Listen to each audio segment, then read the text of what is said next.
Peggy 12. Hi, I'm Scott Amos, the executive producer of Lara Croft and the Temple of Osiris, the sequel to the award-winning Lara Croft and the Guardian of Light from Crystal Dynamics. Today I'm joined by 3 of our devs. Hi, I'm Alicia Thayer, I'm a designer. Hi, Will Kerslake, lead designer.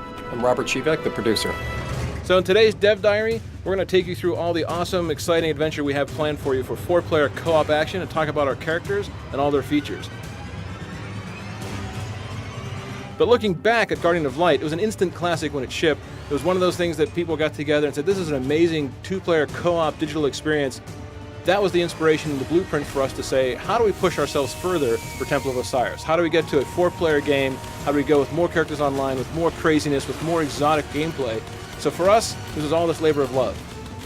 So in this adventure, we have Lara Croft, the world-renowned archaeologist. We also have Carter Bell, who's new to the series, and he's an up-and-comer and competitor to Lara Croft.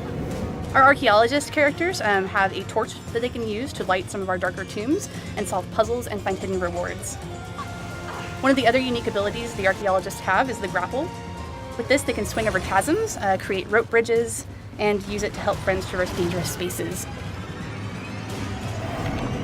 Next up, we have Isis and Horus. These are the Egyptian gods that are joining Lara and Carter in this new adventure, and they have their own unique abilities.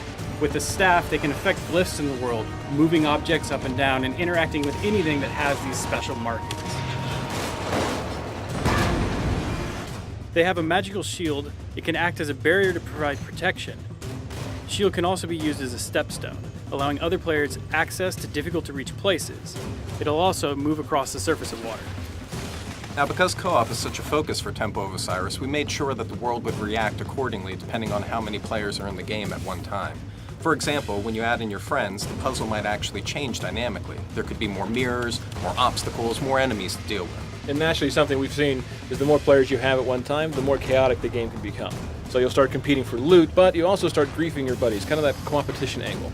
Oh, definitely. So as you're going through on this adventure and you're playing with 4-player co-op, you might be, going through the world, dropping bombs on your friends, accidentally dropping them into spike pits. Nice. Accidentally, huh? Accidentally, right. Yeah, we've seen Robert. If you guys ever play with Robert online, be careful. He will drop you in a spike pit, as you can see here from this footage we captured earlier today. But the point is it gets crazy hectic, right? Right, and one of the great things is, you have to work as a team in order to defeat bosses and everything, but you'll notice that there's gems that will be dropping throughout the world. Right, and the gems are actually part of our loot system. Yeah, so the gems, each individually, players collect gems. Now, weapons and things, and to beat the puzzles within the game world, you do have to work together, but the gems are unique to your character, and you want to collect as many as possible.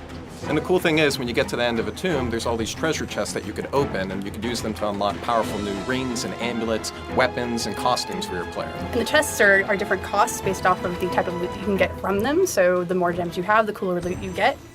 The more people you have, the better the loot will become, and you can start seeing just the crazy way you can outfit your character, both customizing with rings for yourself and then amulets that you share with the team. The rings themselves are things that personally affect your character. Lets you move faster, have a bigger bomb, that sort of thing. Whereas the amulets are shared between the teammates, which is really important. So for example, if I have a spread shot, which lets me shoot in all these different directions, and Robert here has flame shots, now all of a sudden we have spread flame shots if we're both powered up. So you learn how to get a team to work together to maximize your firepower. All right, so that gives you a very quick look over everything that we're doing for Lara Croft and Temple of Osiris. 4-player couch online, mix and match, drop in, drop out, and drop your friends into spike pits. From our side, this is all about working together as a team, but also competing together as a team. This is for us one of those labors of love that we come from the Guardian of Light days, looking forward to what we want in Temple of Osiris Day. So we really hope you guys will love playing it as much as we've loved making it. Coming out this year, December 9th for Xbox One, PS4, and PC. Thanks, team. Anything else? Thanks for watching. All right, guys, have a great time. We'll see you online.